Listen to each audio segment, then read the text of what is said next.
Bramborough back with some Grand Tactician Civil War Union Campaign in version 1.07. So we have just crossed into February 1862, and winter still has a little ways to go, but we're through we're in this waning stages of winter and basically getting ready for the 1862 campaigning season, as it were.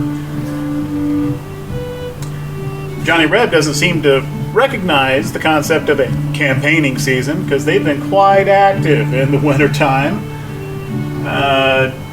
Let's just go through the theaters here. Here in Virginia, well, things haven't been going so hot for us. There is a battle which has been resolved, although the forces are still engaged, which McDowell and Patterson have lost, and they will soon begin retreating, presumably up into Maryland. We've still got these two. Remember, we split McClellan's Appalachian Army into two, so this is now the Appalachian Corps and the Kanawha Corps. And what I'm doing pre-organization reform is that kind of the main forces, I'm calling them armies, and these smaller forces, I'm calling them corps. That's just a naming convention. That has nothing to do, there's no distinction in game. It's just the ones I'm calling corps right now are a little bit smaller. And these names are all going to change once I do get our organization reform. One of them, McClellan, is staying in command of the Appalachian Corps, and for the moment, he's staying right here. However, the Kanawha Corps, under Cadwalader, I've already got him moving down the Ohio River, initially to Louisville, and make sure that he remains in a good supply state, high readiness, all that good jazz. And then I'm going to bring him down here to the Cumberland Gap. There is a Confederate army in this area somewhere, the Army of Tennessee, and I think, at least at the moment, Cadwalader has a force able to take on the Army of Tennessee and capture Knoxville, which means capturing the Confederacy's one and only iron mine. I think that's a worthwhile endeavor, so that's what we're going to do. And then potentially, depending upon the Confederate response, maybe he could even come down here and snag Chattanooga. That may be a little bit more ambitious. We'll see how that works out for old Cadwalader. Grant's army still at Nashville, still in winter quarters. He has been plussed up. This is actually the first army we have that has gotten the artillery reinforcements and has larger artillery units now. And he also got a couple more brigades. So this is a 9-brigade force instead of his previous 7-brigade. Infantry brigade. Obviously he's got artillery and a little bit of cav in addition to that. Isaac Stevens still over here, banging his head against the wall, trying to take Fort Hyman. That's probably, time hasn't advanced since the last time we looked at this. This may turn into his favor. But if nothing else, he is gaining slot XP, already working toward Tier 2 of Siege Train. So he will continue banging his head against the wall until these forts are cleared. At least that's my plan for the time being. I may lose patience and send some more forces over there to help out. At some point. Potentially, McClellan could hop over here on the river and come all the way down the Ohio and help in this effort as well. Could do that and then send them back over to the Appalachians. I think, though, what I want to do with McClellan, not immediately, but once the winter lets up, is maybe bring him down here and have him kind of establish control along this railing down through this large Appalachian Valley, right?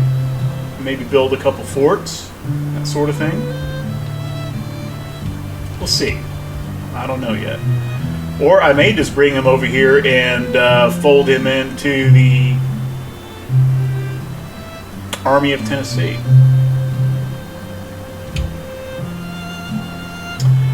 And then finally over here in Missouri, we are building a hospital. Lyon is not building that. You know, I could be building that there even if he weren't present. But Lyon is building his supply depot here, and we're also building a hospital for him. And we'll continue defending Missouri and specifically St. Louis at this location. And then finally on the naval front, just before the end of the last episode, we have our frigate battle squadron under David Farragut, still under orders to come down here and commence operations against Fort Norfolk. And my hope is that during this bombardment, he'll get enough XP to pick up the amphibious assault perk and maybe have a chance at capturing Fort Norfolk on his own without needing infantry support. It's possible. And then if we can make that happen, the next question is, will Fort Norfolk on its own be sufficient to capture Norfolk, Virginia? I don't know the answer to that. It's another one of these things. I'm just seeing if that works. It may not. It may. Anyway, I think that covers what the plan is for the armies. On projects. We got a ton available. Let's have a look. Sort by type. Okay. So there's a number of military projects here that we've had our eye on for a while. Machine guns. Definitely want that. Medium range carbines.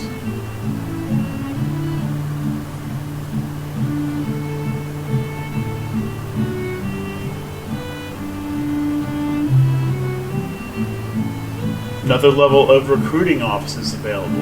I think we're okay for recruiting now, though. But I think the two that are most important are cav reform and where is it? And organization reform, which we're actually very close on. I'm going to go ahead and take the cavalry reform now, as we've been talking about.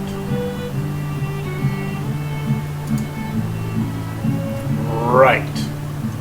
And that's going to let us go up to 2,500 man brigades. And we have a lot of cavalry. Very small cavalry. Specifically, out in the armies, there is a total of 12. Very small, fewer than 500 cavalry brigades. And so what my plan is I'm going to recruit 12 small cavalry brigades, except now small cavalry brigades is 1,500, not 1,500, 1,250.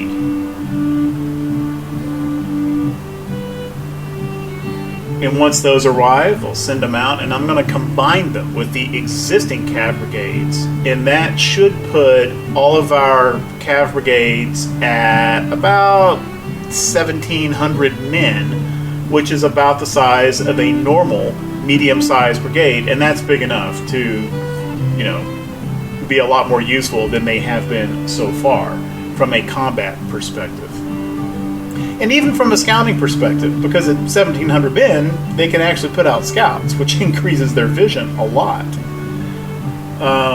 These small brigades, not able to put out scouts, they do have a kind of a surprisingly small vision range. Okay, so I'm going to go ahead and and also we've got, because of the Militia Act and the recruit offices, we've got 150,000 men in the available volunteers now, so we definitely have room to recruit a whole bunch of cav brigades to do that. And I'm going to go ahead and do that now. Okay, so got that done. We've got quite a few cavalry brigades coming. I think there's 6 or 7 at Harrisburg and 6 at Louisville, all being recruited. And they're all coming within 30 days. So if we go back a couple of episodes, the recruiting time for cavalry, the initial cavalry brigades, was pretty long. These are coming a little bit faster. Not quite as fast as infantry, but faster than cav was coming. You know, like 22, 25, 26 days. And so they will be ready and farmed out to the various units, and we'll have all our cavalry up to a good size before April, I believe. And same thing with artillery. There is a lot of artillery recruiting going on as well. Okay, let's go ahead and get time hold.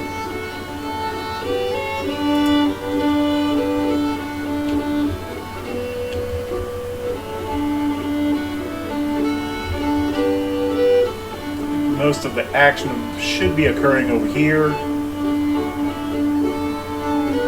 Farragut could be moving faster. Oh, come on, guys. Oh my gosh. Our dudes just got routed. No, by the way, with these armies retreating, Washington is wide open. We might get in some serious trouble here as far as national morale, etc. Which reminds me, we did pop, yeah, we just issued bonds. That's probably from all the cav recruiting I just did, I'm guessing.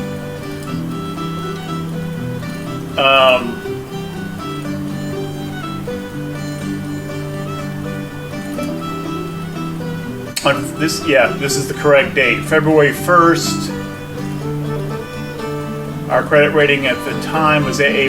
Apparently it's higher now. Don't quite get that, but okay, I'll take it.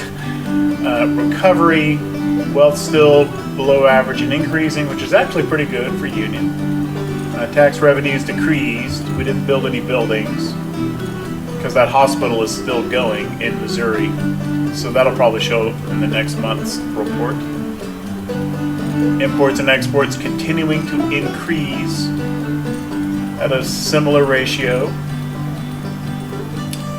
Food, iron, and artillery ammunition. I think that's a new one, isn't it?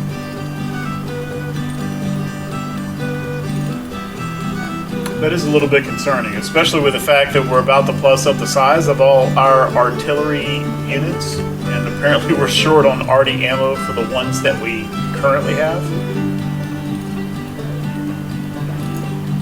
And then the February 1st intel report showed they were still, at the time, I guess they were still in their manpower crisis mode because they are pursuing recruitment bounties 1 as a policy and also created 2 more levels of recruitment offices. So I think we're about to see a lot of rebels showing up. No change to relations. They did recruit 11,000 men now, which they had not recruited many for several months. 11,000 men and 11 brigades. More ships, Corpus Christi squadron. Morale 80.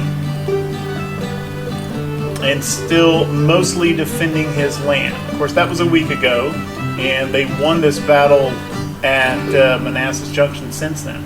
I'm hoping that mostly defending his land means they're not going to run up there and grab Washington while it's temporarily open. Okay. So it looks like Patterson went to Winchester.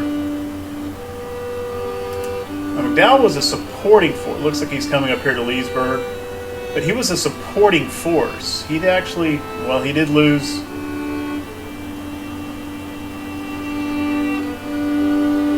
Yeah, he's got 1,100 sick and 1,000 wounded. He is still within hospital range. I don't know if Patterson is, though. Yeah, Patterson is out of hospital range now. But as a supporting army, McDowell didn't get hit very hard for readiness. He does still have 20,000 men. What's his morale? Broken. And broken. Okay.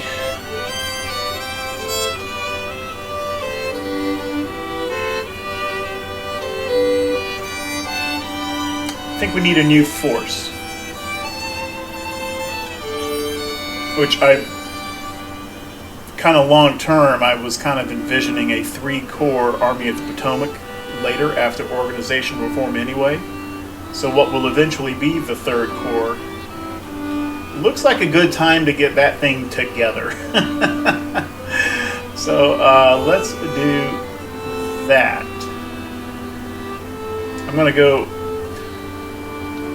No, I'm going to go ahead and record all the button mashing and detail of that, because I know a lot of viewers like to see that stuff. But so I'm going to start that, and I'm going to chapter it in so that if you don't want to watch through the formation of another corps and all my dragging units around and all that sort of thing, you can skip ahead. Okay. So my idea here is I don't want a completely green force. So I'm going to transfer some troops out of the Shenandoah and Potomac armies into a new command. And I want that thing to form in Maryland. So let's go ahead and form. It's an army now. Pre-org. When it formed in Maryland, okay, I'm going to worry about the commanders later. And the first thing I want to do is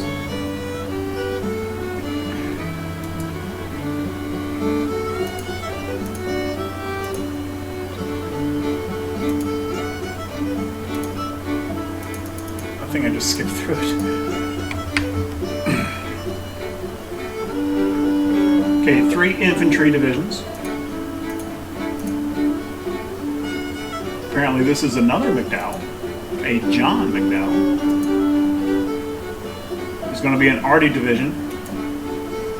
And I'm not going to worry about the Cav yet, since we got a lot of other Cav shenanigans going on. Right, let's take a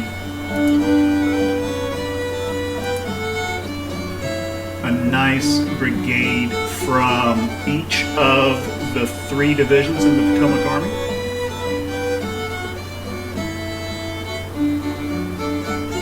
We'll do 2. Let's take Schenck's 1st Ohio, put that in McDowell's division.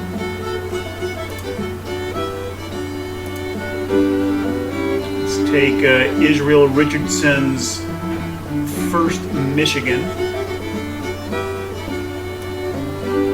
That in Buchanan's division. It won't. I'll change these commanders in a moment. And then from the Shenandoah Army, let's take Butterfield's 4th New York. Put that in Marston's division.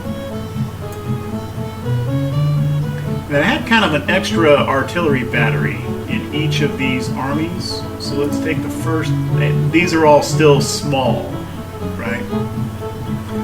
But let's take the 1st Maine battery out of the Shenandoah Army. Put that in Sykes' Artie division. And we'll take the 3rd Maryland battery. Put those in here. Okay, so now we've got 3 infantry divisions done transferring. Well, we're not done transferring. We got 3 infantry divisions and an Arctic division established. So now let's go to the Western Department.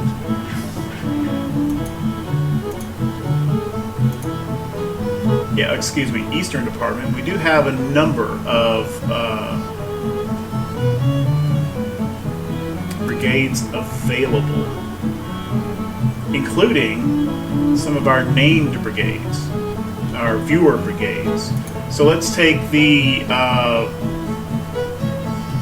Marine Corps brigade. Put him in the 1st Division.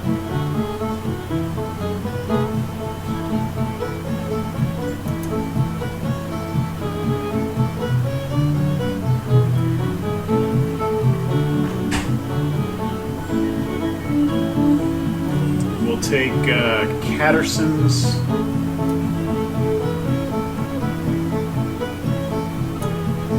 that. Lew Wallace. And okay, so now we have 2 divisions, or 2 brigades per division. Let's go ahead and just fill them up.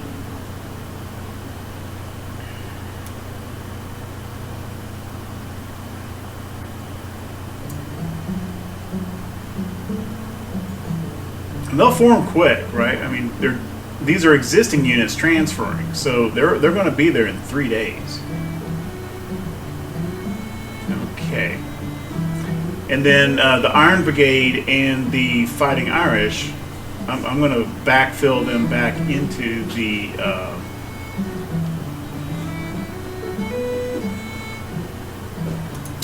Potomac Army. And this is going to be... No, that's not what I wanted. There we go. This force, I'm going to call it the Rappahannock Corps. They're not real close to the Rappahannock yet, but they're going to be pretty soon. So, there we go.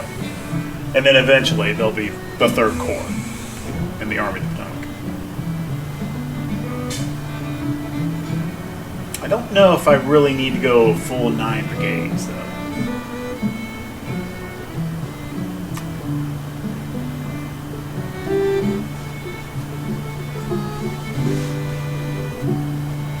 This is about 15,000 men. And I'm going to go ahead and fill them up. 3 brigades per division. And let's go ahead and get our Upper Chesapeake Battery viewer unit. And pending the last comment from that viewer, it's going to stay smoothbore. So I'm going to go infantry support. The Upper Chesapeake Maryland Battery, Maryland troops, Upper Chesapeake Battery going into the 1st Division of the Rappahannock Corps. Which will be fighting in the east. Okay. And I think we got a few artillery, full-size artillery available. That's a little one. That's a little one. There's a big one. Okay, so let's fold these guys into the artillery division. These are still small. Okay. Still need more arty to show up. And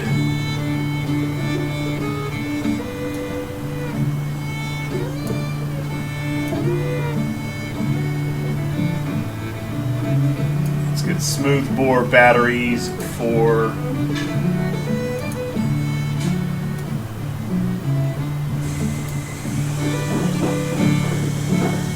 okay, so the Rappahannock Corps is set. Now I need to go.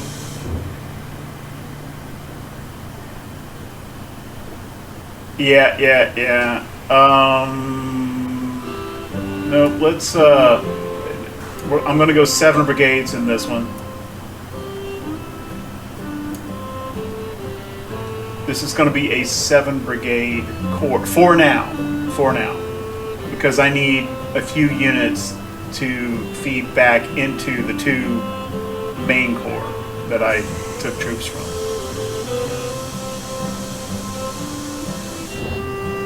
So going back to the Potomac Army. Okay, we have a viewer unit in the Rappahannock Corps. Let's get the Iron Brigade into the 1st Corps, which is currently called the Potomac Army. Let's get one of these units. Okay, so they're set. And the Shenandoah, oh, I only need one more infantry. Oh, I could have done it. Alright, then let's have a viewer unit in the Shenandoah Army. And that will be the Fighting Irish in Sanford's 3rd Division.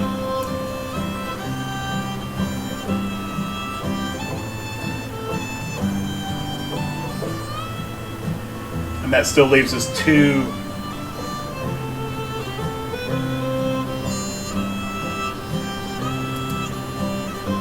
That still leaves us 2 brigades available. So I can go and do 9 brigades in the Rappahannock Corps Army. Rappahannock. That should be called Army. I think I called it Corps. Alright, let's do that.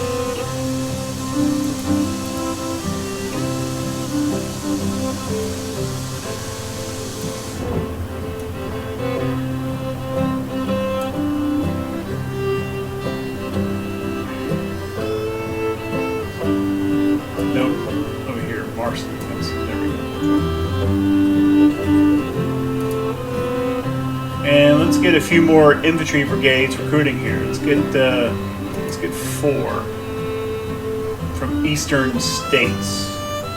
And our manpower situation is getting pretty good. Let's get a Massachusetts brigade.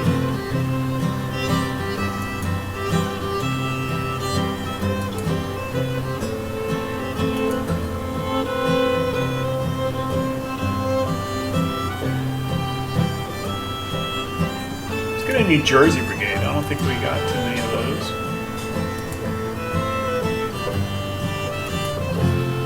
Great standby. New York. Always got a ton of troops. And I'm sure Pennsylvania's got a lot. Yeah.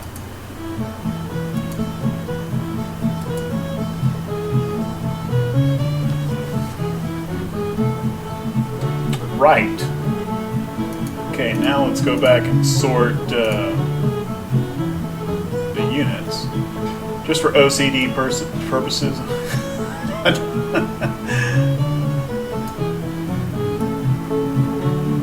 There we go.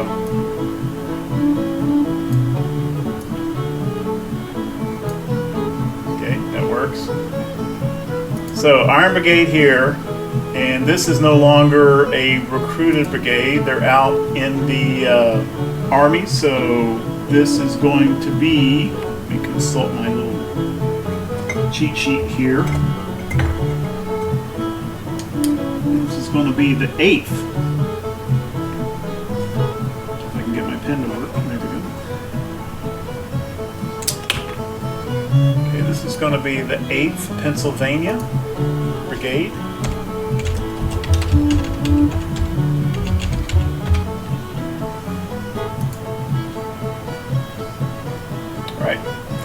Oh, by the way, the Gatling Company did come back from furlough, and frankly, I was a little bit underwhelmed. They only came back with 4 guns. So I wonder if maybe they're not... I thought they would come back with more than that.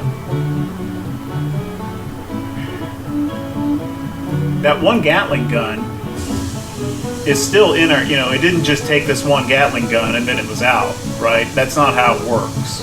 That one Gatling gun is still in the armory. It just didn't plus up very much.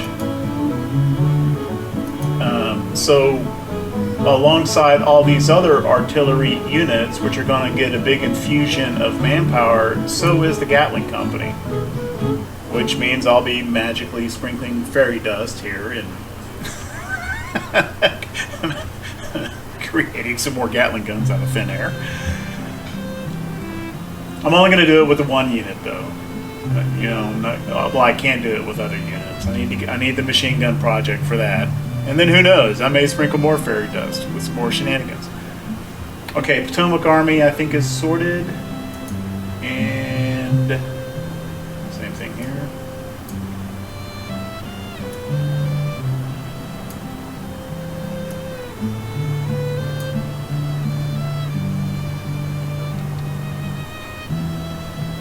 Did I not pull any experienced brigades out of the Shenandoah Army?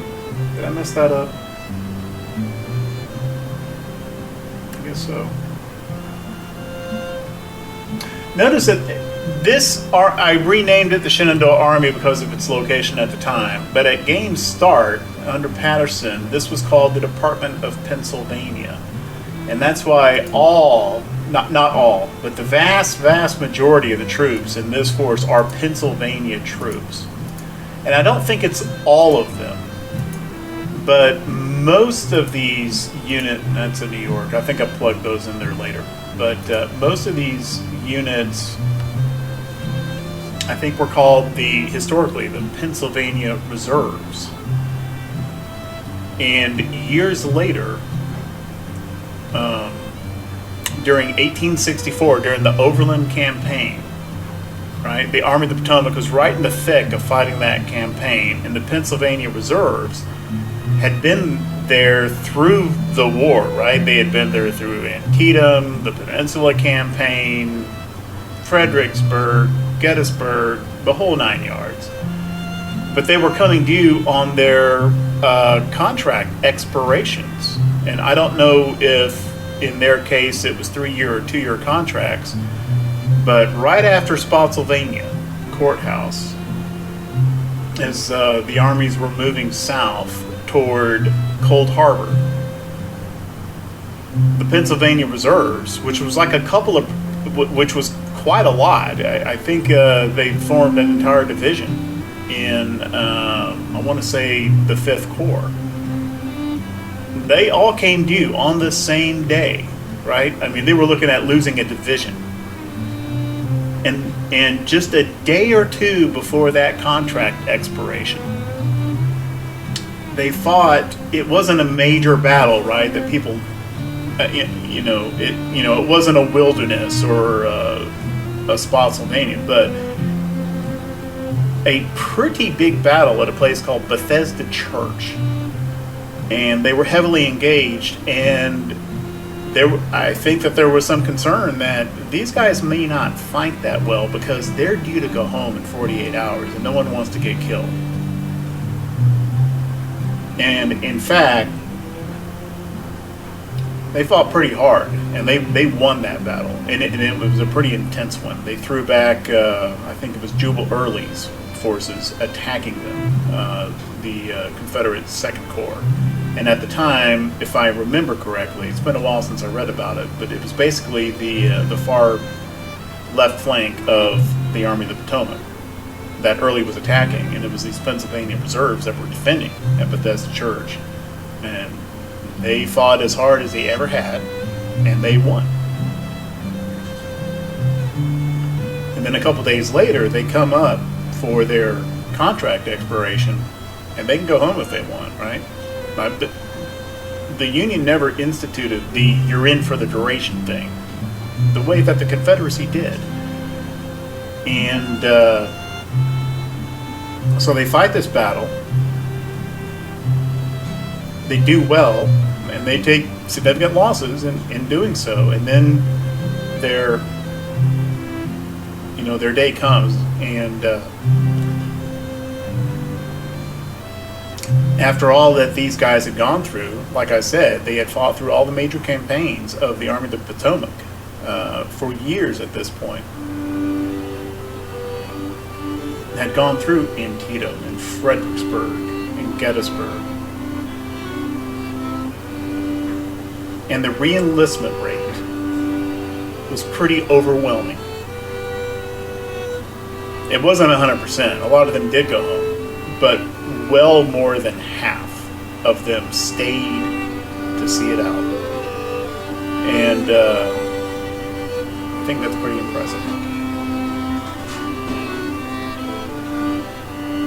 I do think that they had to do, you know, basically they formed some new regiments out of those troops on the fly, like right in the middle of the fighting.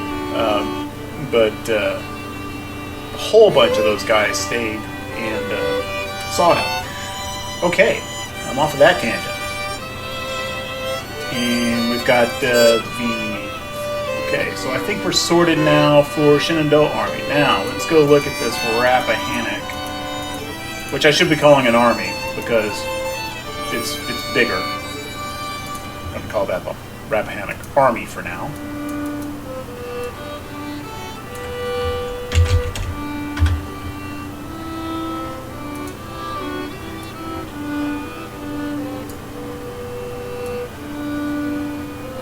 I just like having the artillery at the bottom of the division in the OOB. That's why I'm doing that. Okay, so Saxons, that's the viewer unit here, and we have a viewer unit here, the Marines. Okay, now let's go back and sort through these commanders. Banks to command... I don't know about that.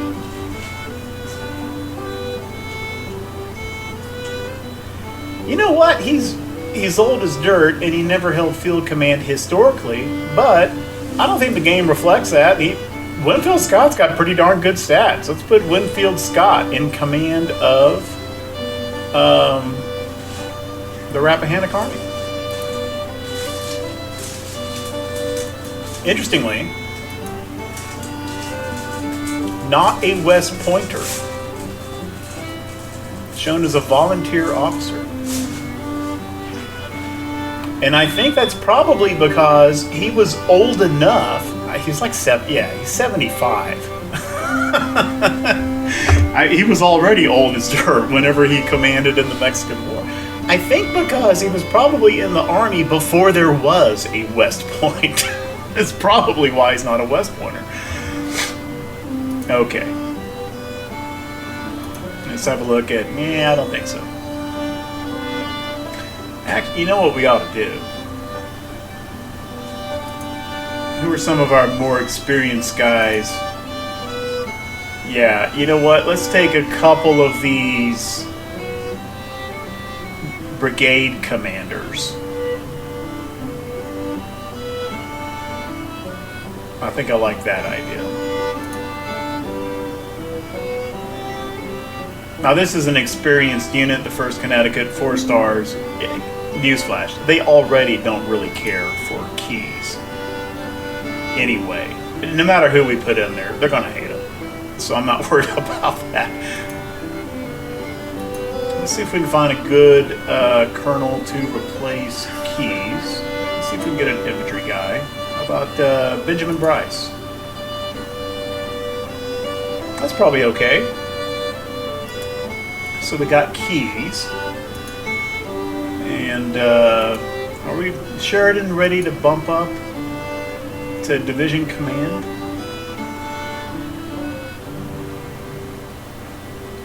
I think so.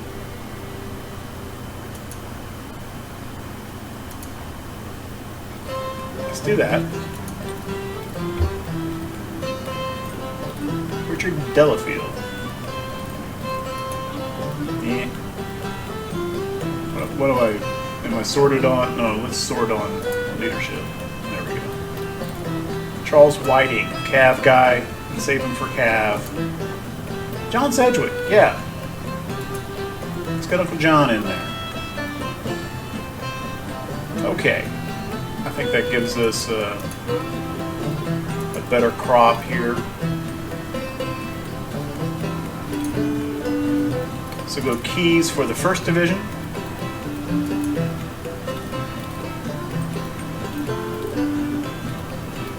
Apparently it's only going to promote him to Colonel? That seems odd. And we'll go Sheridan for... Well, actually, Buchanan doesn't look terrible there. Let's see about Marston. Yeah, let's replace Marston with Phil Sheridan.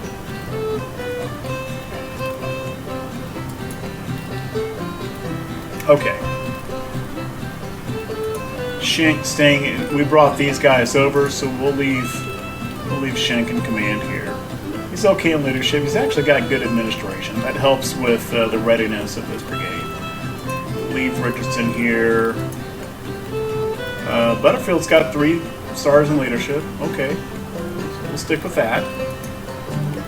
Davidson's fine. Oh yeah, this is the Marines. So yeah.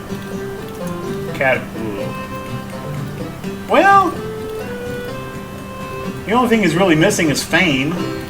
That'll come. Catterson's okay.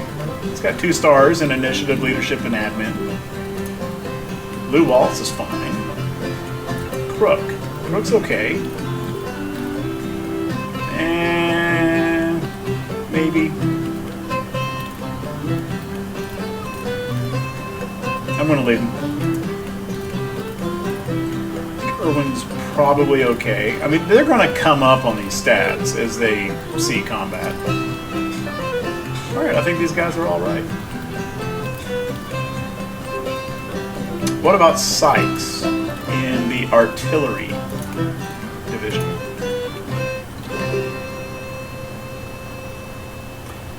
Looks okay, however, he is an infantry guy. I just kind of like to have arty guys. I'm not really sure it matters that much, to be honest. Let's see what we got for artillery commanders. William French. He's about the same as Sykes. We'll go ahead and put French in there. Okay. 1st Ohio, U.S. Marine Corps, and alright, so this, since I know this isn't going to be a replacement unit,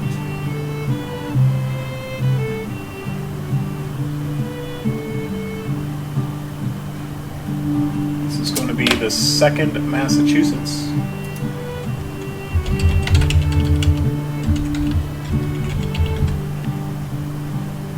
Richardson's is the 1st Michigan. Catterson, these are New York troops. That's going to wind up being the 8th New York. Irwin, New York troops. That's going to be the 9th New York.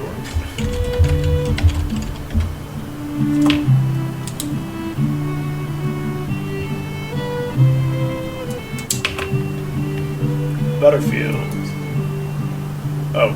Oh, he was already in command. That's the 4th New York. Lou Wallace in command of a Michigan brigade. Right, they're going to be the 2nd Michigan.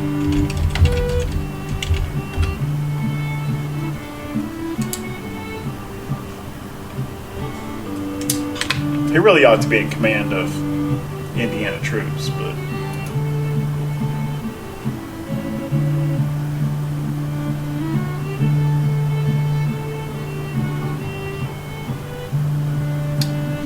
yeah, technically he's not eligible. So if I pulled him out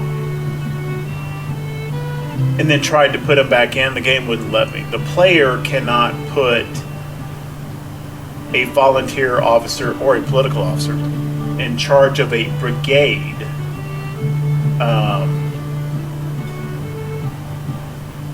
from a different state. However, when the unit first forms and the game just sucks up commanders to put into the new units, that distinction is not observed. And so you can get volunteer units into command of units from other states that way, if that's just who the game plugged in there. In this case, you know, his stats are pretty good. I'm just going to go ahead and leave him in there. So, all right. And this will be the 10th New York Brigade. Oh, and I need to go back through and make sure they've all got rifle muskets, because these guys, I think, were recruited before. Well, I didn't farm them out to brigades in the reserve commands, so I hope I have enough. I hope I have enough. And this right here, equipping with weapons, some folks may have noticed that I did not recruit full-size brigades. I typically recruit medium-size infantry brigades, and this is a big reason why right here, because our stocks of weapons go further, and then those units can grow a little bit. If I was recruiting 3,000 man brigades all the time, the weapons would get sucked up a lot faster out of the armory.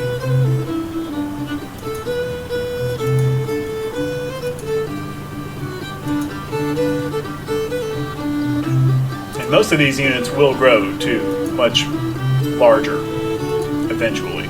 Okay, we had enough. If I had done 3,000 man brigades, probably would not have had enough. And speaking of which, how about our second order of Springfield rifle muskets? Only a month and a half away. We're going to have another big batch of 50,000 Springfield rifle muskets right toward the end of March. How about our rifled artillery? Oh, that's only 3 days away.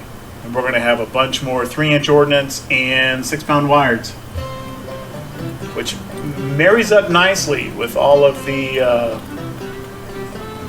artillery reorganization that's about to happen. Okay. Is that everything that we needed to do? Oh, no. I got to rename some of these. So that's the Upper Chesapeake Battery. This is the first Maine battery. This is the 3rd Maryland battery, and this is going to be the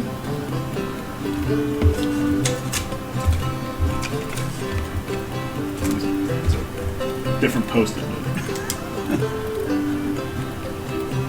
Apparently, this is the first artillery unit I recruited from New York. So,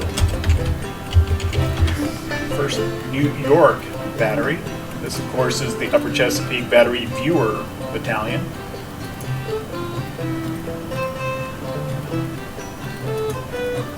And notice how it is calling them artillery battalions now, not artillery batteries, since the reform.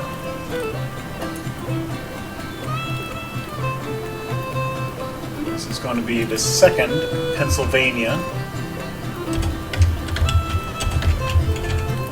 Battalion.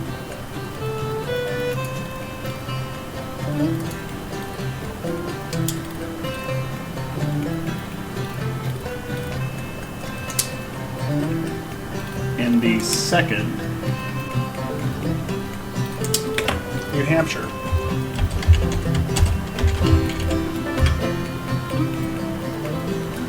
That was already named. That was already named.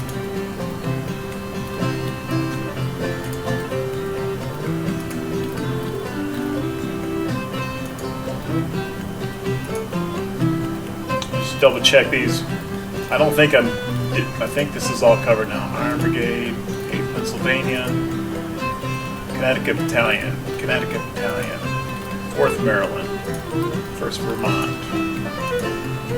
Okay. Fighting Irish, Rhode Island. There's a California. This is a California howitzer battalion. Someone was asking if I had any California troops. I think somewhere I've got a Cav brigade of California Cav. I don't know where they are.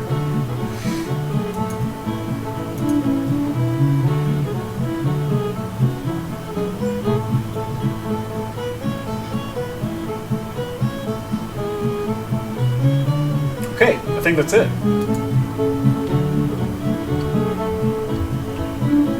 Where is that Rappahannock? Put them over here at Cumberland. I don't think so. I think you need to be over here.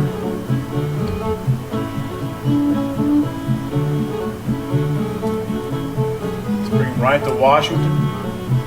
Yes, you can use rail movement. Winfield Scott, get over there. Okay, for those who may have chaptered ahead, we just went through and created a new force over here in the east. And I've got them on the way to Washington, D.C. just in case. And this will eventually be the Third Corps in the Army of the Potomac later on.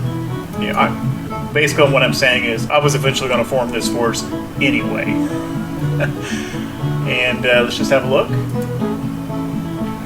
Of course, all of the units in the Rappahannock Army are coming from elsewhere. They're coming from the Eastern Department, the recruiting depot. There's also some experienced brigades coming here from the other two armies in the East, from the Shenandoah and the Potomac armies, right? Here's Schenck with the 1st Ohio. Here's Richardson with the 1st Michigan, okay? These came from the existing armies. So there is some combat experience in this force. We also brought in the Viewer Unit. The U.S. Marine Corps Brigade is part of the Rappahannock Army. Butterfield's 4th New York came from one of the other armies as well. And then these other 5 brigades are, they did come from the recruitment depot. We got the 2nd Massachusetts, the 8th New York, the 9th New York, the 2nd Michigan,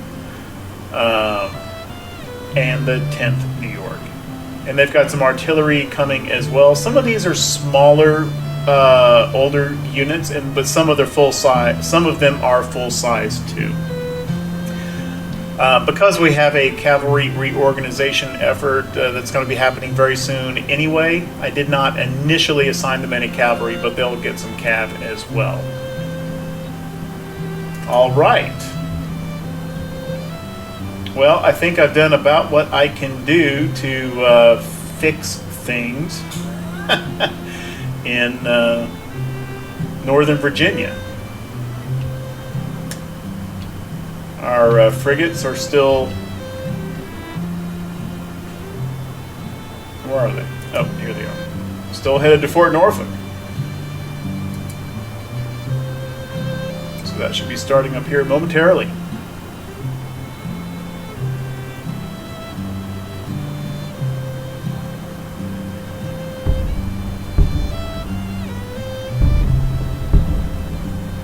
Oh, and it pulled in the Virginia blockade too. I should have put them on defensive. Oh well. Yeah, there's 2 different things going on here. They are bombarding Fort Norfolk, but they're also fighting a naval engagement against the James River Squadron, which is actually not bad because that will lift. I mean, it's not a big deal, but that should also lift the blockade on Hampton, Virginia, which is a Union port.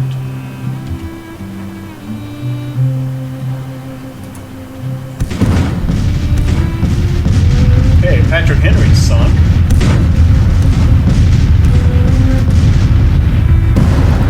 And the question is, if I pull up a window, is it going to show me the bombardment of the fort?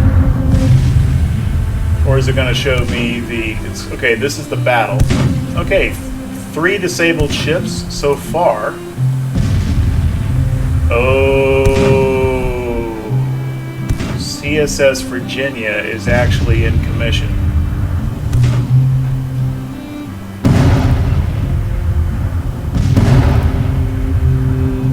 It shouldn't have completed yet. I think this was the completion percentage on their building that seems about right for February, just based on what I've seen in past CSA campaigns. But maybe that was considered ready enough to actually participate in the battle. So what would be interesting here is if we could disable Virginia, maybe we can capture it.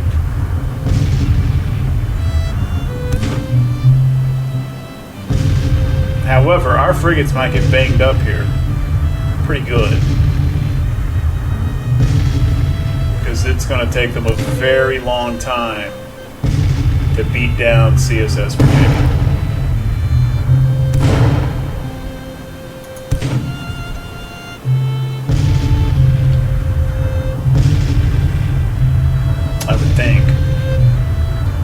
All right, well, that's going to percolate for a while, I think. They're not going to kill that ironclad anytime fast. Or anytime soon, rather. Okay, Rappahannock Army has already arrived at Washington, D.C., and some of their forces have arrived.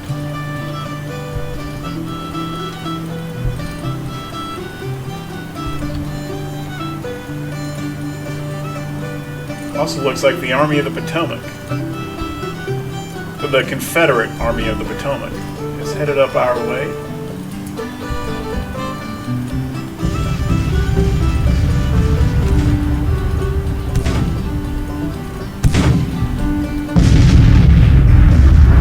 Okay, so we won the battle against the James River Squadron, and they're retreating, and we captured 3 ships. The question is, was Virginia one of them? And I don't think so, because we already had 3 ships disabled in the course of the battle.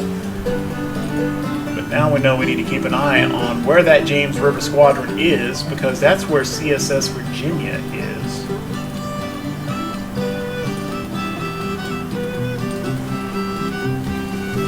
I think I'm going to have to research an ironclad project and get some monitors.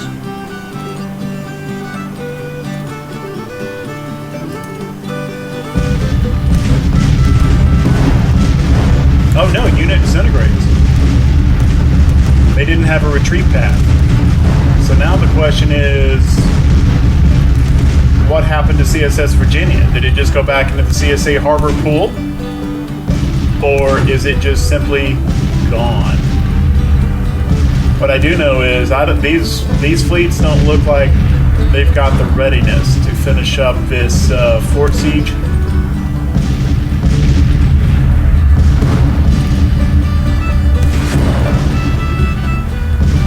Or fort bombardment, rather.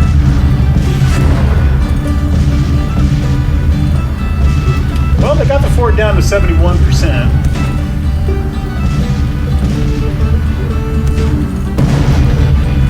70%. Well, we'll just let them do what they're going to do. If it's successful, great. If it's not successful, they'll just come back later and try again. Farragut is building perk slot XP.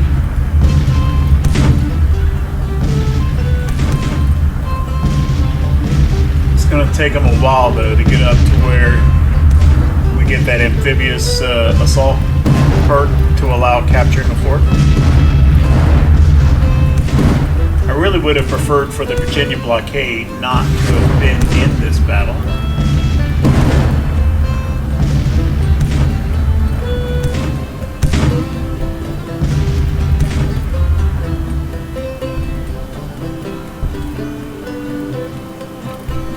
Let's go see how the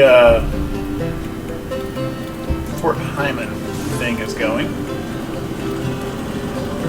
Well, it's still not going great. However, it's not going any worse than it was. It's not trending further toward the Confederate side.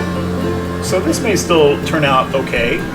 All of the units in Stevens' force are still confident, and he has additional artillery now. He's got a little bit more artillery than he did before.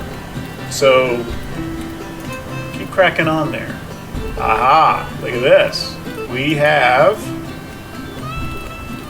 128 3-inch ordnance rifles, and we should have 128 Wyards as well. I don't know why we didn't get 2 messages there.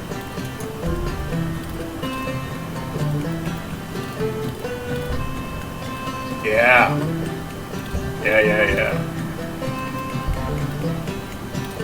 Okay.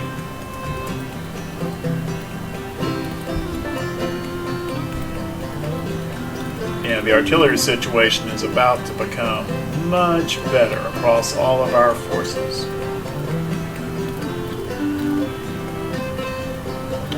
But I'm going to do all that off camera. Just want to catch the end of this bombardment here if I can.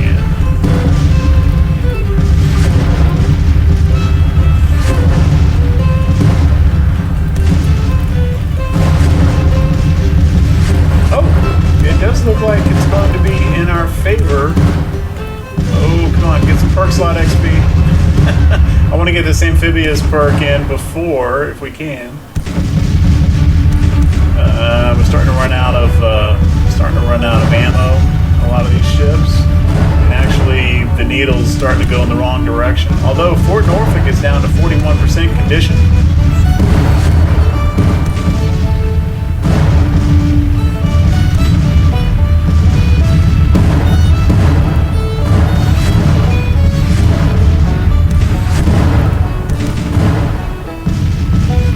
Come on, Farragut, you can do it! Uh-oh. Potomac sunk. John Adams sunk! Well, I've got more frigates where they came from.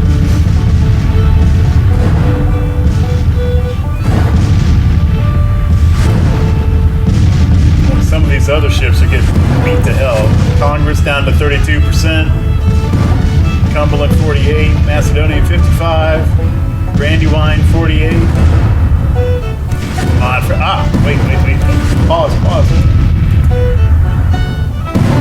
Okay, I'm gonna make sure I get the right perk here. Amphibious Attack 1. This requires good coordinate. Allows the fleet to capture forts. Level up by attacking forts. Yes, please. That's what we were looking for.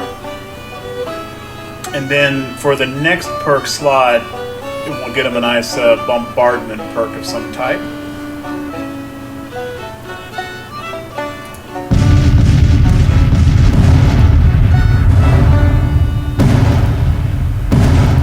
Then the 25% condition. It's coming down to the wire. It might win, might lose.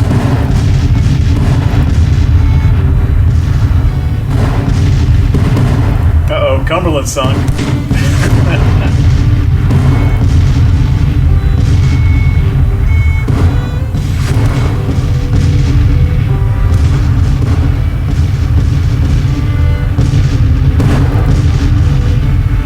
Yeah, I don't think this is going in our favor. I don't know if they're going to be able to pull back or not. And interestingly, the Virginia Blockade Squadron is not involved in this bombardment. I'm gonna pull them out.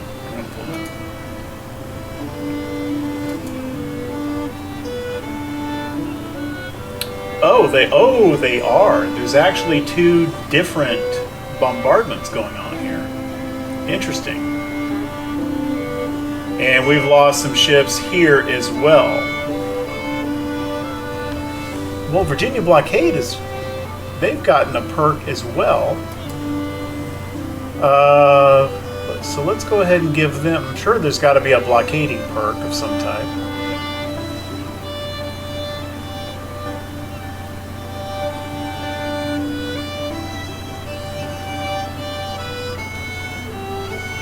And they're bombarding now, but I don't intend for them to...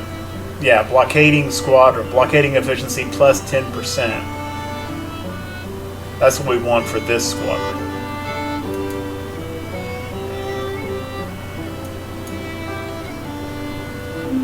But I'm going to have to put more ships into as well. Let's just pull them both back, if I can, if it lets me.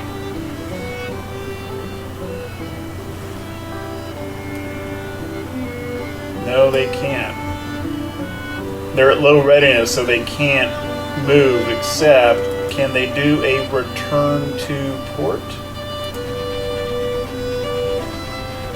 They can. It's just a Hampton, though. Well, I mean that'll get them disengaged, right? Except their readiness is so low, I'm not even sure that they can go back to port.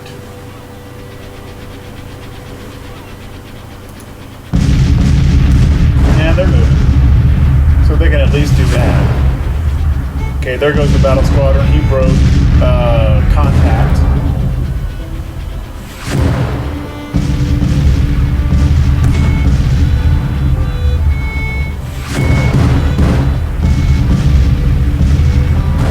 I mean, Fort Norfolk is beat down quite a bit.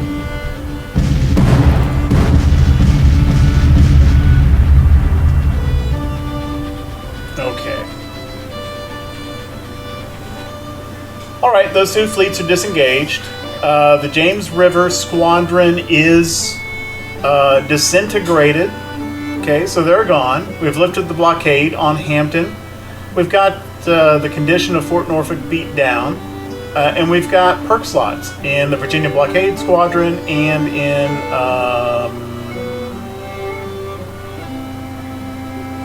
where'd they go?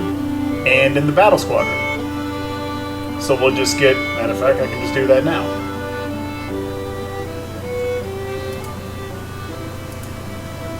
Right. And we captured a few ships too. Okay, so we got a few little Confederate steamers. Fine. They go into the pool. And we're just going to pull all of these frigates out.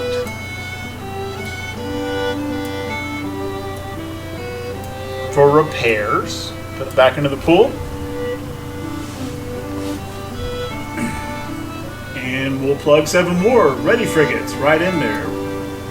Raritan, Sabine, San Jacinto, Santee, Savannah, St. Lawrence, and United States. Off you go.